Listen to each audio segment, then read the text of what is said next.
And it's a feeling of being at home. It's possibility, it's growth. You know, it's like, Barry, it's like kosher. It's kosher or it's not. It's a feeling that you know. It's a lubricant for healing. Is everything, in a sense. It's like the engine of life. But what is love, in your opinion? Easy question. Start simple. It's my go-to answer. Yeah, hide away, Ron. Exactly. I'm gonna get like a technical difficulties thing. I'm hearing one. Sorry, what? Yeah, I'm gonna pull a Chantal. Oh, I just forgot something. Oh, can you guys hear that? I'm a volunteer fireman. I think there's a fire. So I will pick up the person, like ask a question. So let's go with Flora. What is love?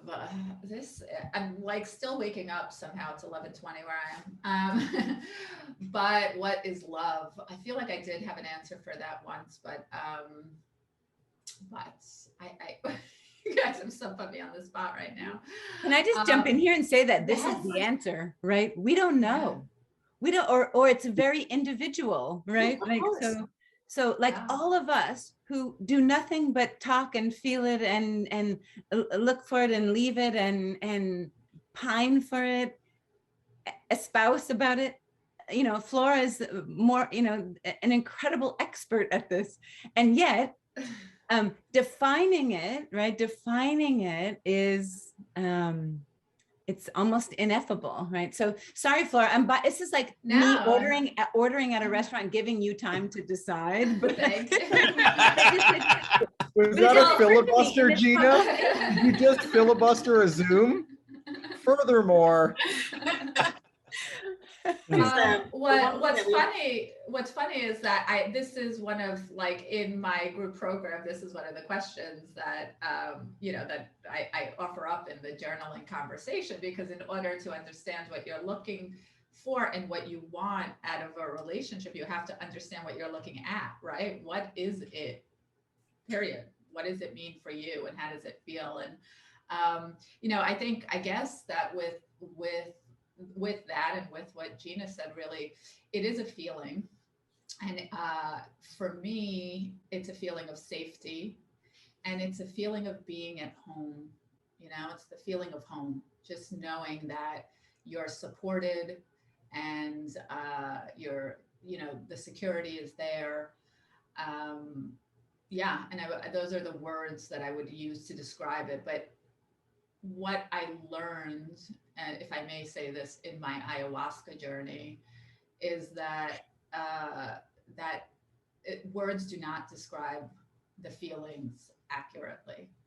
You can pick up words that we know and that resonate for us, but they will never describe the actual feeling, no matter how much you try. So, so safety, security, support, for me, I think, and ecstasy, right? Passion, excitement. Those are some words I can use to describe the feeling. Beautiful. One thing that we forgot to say that we usually say to all our people, there's no wrong answers, because it varies from one place to the other. So just there's no wrong answers. It's not a test. It's really I don't like tests. MJ doesn't like tests. So it's just conversation. Someone will fail in this group, just so you know. Well, I guess a big difference. Only one, but they'll fail. Who's going to get kicked off the island? Exactly. You'll all vote.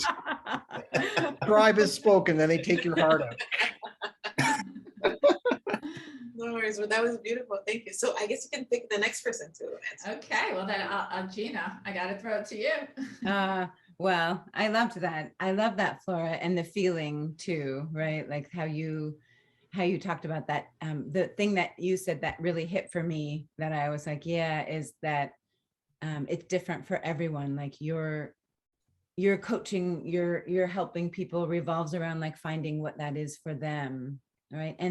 And that, I mean, I have found in my 53 years that different kinds of love, compartmentalizing them has not served me well, that has actually stopped the flow of love. So if people say to me, well, it's not an in love, or it's not a spiritual love, or this is self-love, or this is like, it's just love.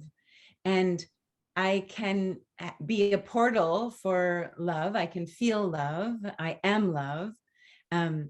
I endeavor to be love. I am not quite elevated enough, perhaps, to say that I am love, but like future journaling Gina says, I am love, right? And the more I feel that in myself, and the sense of safety and the sense of trust, the more that comes to me. So what is love? It's possibility, it's growth, it's coming home to ourselves, and then being open to everything. So that's, I mean, this is all of it, right? But I would love to hear what Ron thinks love is. First of all, I think that was very, very poetic, and just fascinating between you and Flora as well. Like, she was using it a little bit more like a noun. You were using it a little bit more like a verb, like not exclusively, but it's sort of interesting. And I think that, so I have my fixed answer, which I'll get to in a minute, but Flora, you kind of inspired me in terms of what you said, and just my personal experience. When I'm very energetically sensitive. You wouldn't guess it by the way I talk, but I'm very energetically sensitive. And one of the things, and I'm also very verbose and wordy, but when I move into an energy space, I lose my words.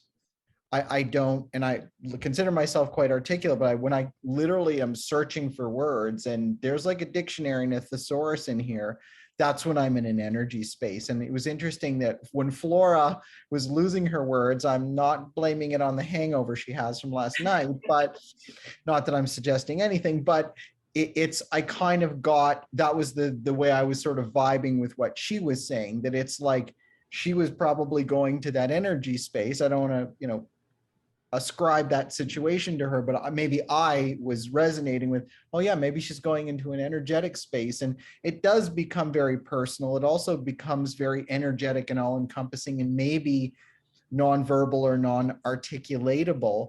And then to what Gina's point is like, I'm assuming that you guys are sort of suggesting it, you haven't indicated, but in a more romantic sense. But my definition of love, and it's an old one, is very simply this: just love is acceptance. And again, I'm using that, I am actually using it romantically, but this is a very old definition for me, because I realized that you can't, if you're going to call it love, then you can't pick and choose. It's like, Barry, it's like kosher. It's kosher or it's not, like it's either you accept them, and you accept them for the amazing stuff, but also the foibles. And that's a nice way of saying the stuff that makes you want to drown them in the middle of the night, but not literally, but internet. Yeah, exactly in a sexy way. So and I think that's all, and for me, like that's actually a very youthful definition of love that I needed that it was my big discovery. I was like, well, you don't love a person for this, this, and this. You kind of are buying the whole package. And if you buy the whole package, it actually becomes far more gray, far more complicated, because it's like, wow, it's like, I have to accept, if I want to love this person, I need to accept them. And there may be parts of them that I don't like as much. There may be, and this is the most common one that we hear, just irritating things, disagreements on topics, on opinions. And that's the challenge, because then for a lot of people, you hit a breaking point. And I mean, not to steer the conversation, but I had an amazing experience yesterday with my partner on the show, Lindsay, who you guys have maybe seen in our occasionally in our clubhouse room.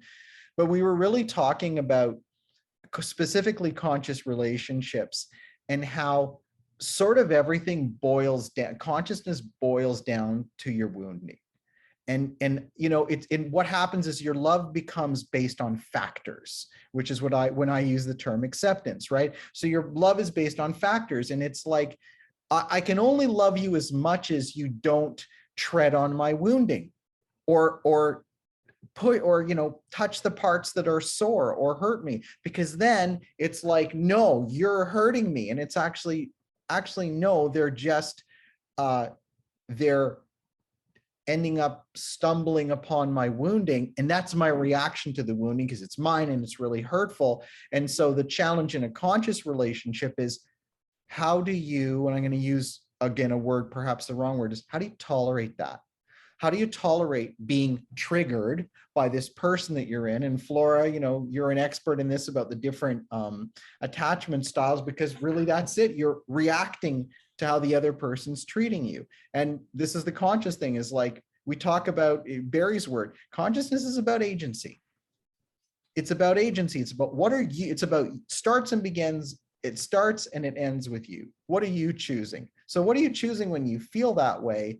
And that person is the instigator, or I should say maybe the reflection of why you feel that way. So I didn't mean to steer it so much, but it was on the topic of love and acceptance. So I just want to say that you don't drown them. That's all I wanted to say. This isn't being recorded, right? Okay.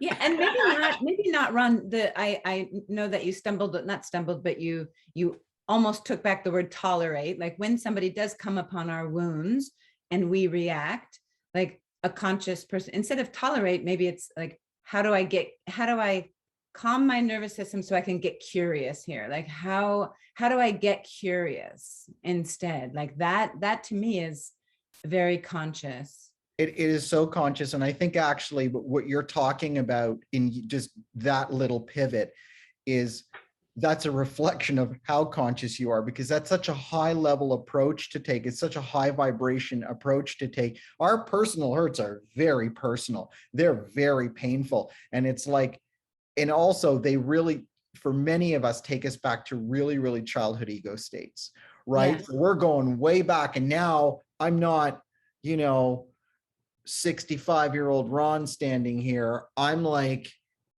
you know, 6-year-old Ron, like, oh my God, you hurt me. And that's where we become nasty and reactive. And the idea of, even, we've talked about this in the room, taking a pause, just, you know, being able to put distance between what instigated the remembering of that feeling to how I'm going to choose to step forward, which is what you're saying. It's really challenging. I think, you know, amazing if you can. I think that we all aspire to that. I certainly do. Beautiful, love it. So you could pick the next person to go. I'm just going to be like, all right.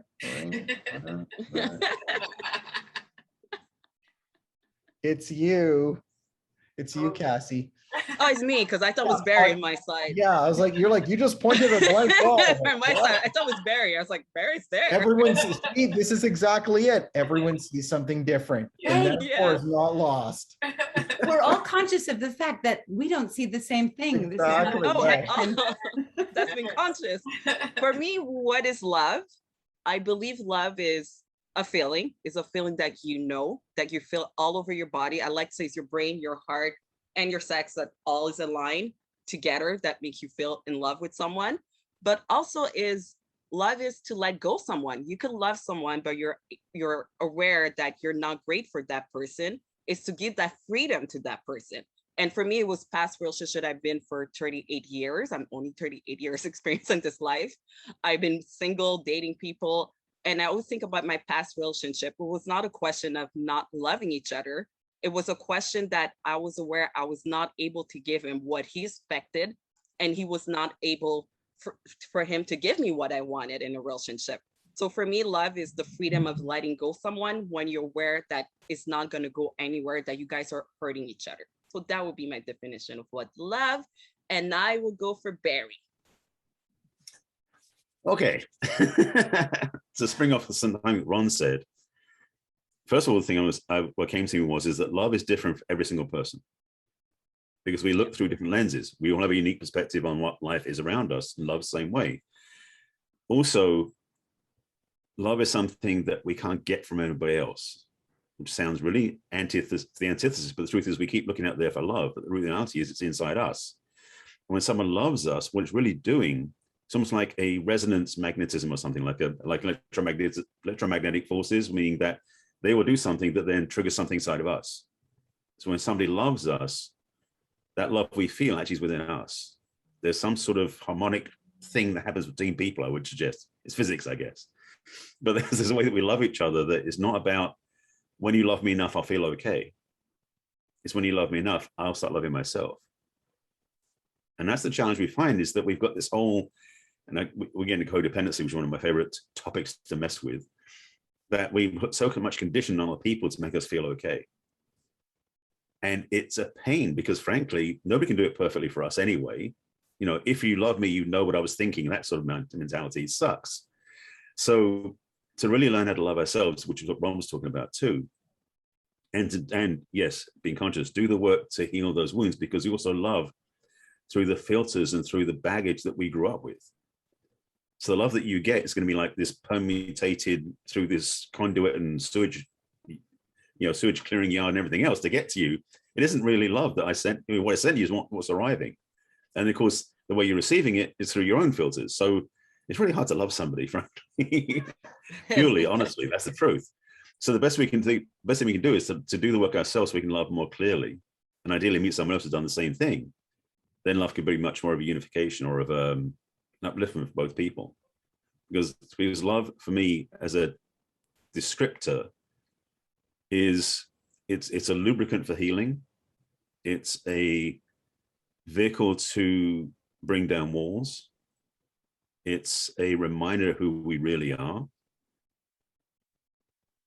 And it's an opportunity to change the world. Oh, that was big. Yeah, that was good. That was deep. It certainly beats Love is a Sewage Canal. So I had to climb out of that one. Well, you took us in one way and then you went another way. So I was thinking about so the fact is that a lot of times love goes through all these sort of filters and junk that we have in the way. So sewage came up in my head. So what can I say? So with that, happily, love is a Sewage Canal. Got it.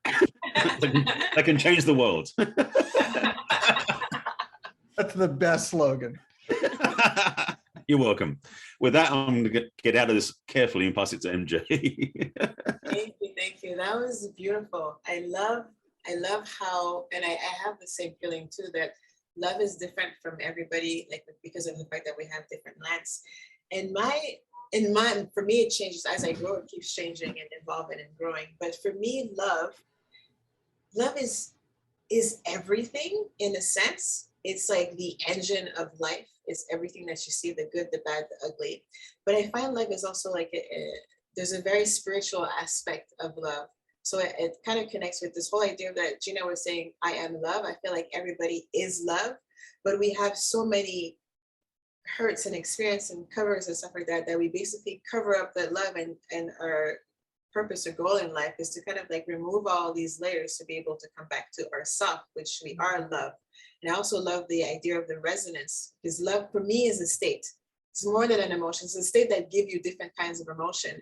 But this whole idea of like, when you are fully love yourself, you're able to resonate with somebody else at that same level and have this kind of like of dance of life essentially. And that can look different in different occasion. And that's why like I even love this idea of like the sewage and healing the world. Like it's everything, it's like all of it.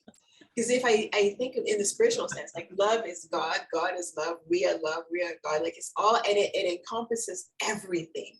And to be able to accept what Ron was saying, like to be accepting of all of that, I feel like that is love in a sense. But my view is very spiritual sense. But I love like what I said, like we like to say, MJ, they have no wrong or right answer. No. So I just love the to learn, because everything that everybody said, I'm like, yeah, I like that. Yes, I like that. Like even the non-speaking and the feeling at the beginning, I'm like, yeah, I resonate with that as well. So I'm just loving this whole. And I think, Am I? Oh, sorry. I think that what also came to me as everybody was talking is that your definition of love changes as you grow. Yeah. And as you become more conscious. Totally. And just throughout time and different experiences, it really changes, because my idea of love at 10 years ago or whatnot was very different than what it is now. Same. Totally same. Like my idea of love at the beginning of the year is different. And to be honest, MJ, we asked that question a month ago, and I think both of us answered differently. Yep, of course. Yeah. Yeah. I love what Cassie said. It's so important to repeat that the love that you feel is not attached to that person. Like, Yes. you did that. You did this. This is my number one tool in helping people to untangle from heartbreak and things, is just the realization that that muscle that you worked, that all of those feelings that you had, all of that, sensual expression, all of that still belongs to you. And it hurts like hell to release somebody, but all of that yumminess does not go with them. That's yours. So what Cassie said was super important.